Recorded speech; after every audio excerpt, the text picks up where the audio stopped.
लोकसभा निवडणुकीमध्ये भाजप 200 पेक्षा जास्त जागा घेऊ शकत नाही, ही आमची गॅरंटी, असं संजय राऊत यांनी म्हटलंय. तर महाराष्ट्रामध्ये इंडिया आघाडीला 40 जागा मिळतील असा दावा त्यांनी केला. त्याचबरोबर बिहारमध्ये सुद्धा 35+ हाच आकडा कायम राहील, असं संजय राऊत यांनी म्हटलंय.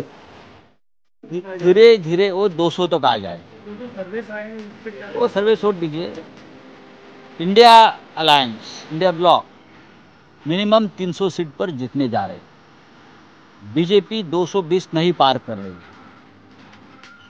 यह हमारी गारंटी सिर्फ मोदी जी नहीं दे सकते, गारंटी हम भी दे सकते. महाराष्ट्र में हम 40 सीटें जीतने जा रहे हैं. बिहार में यही आंकड़ा रहेगा, 35+ इंडिया का. यूपी में चमत्कार होगा.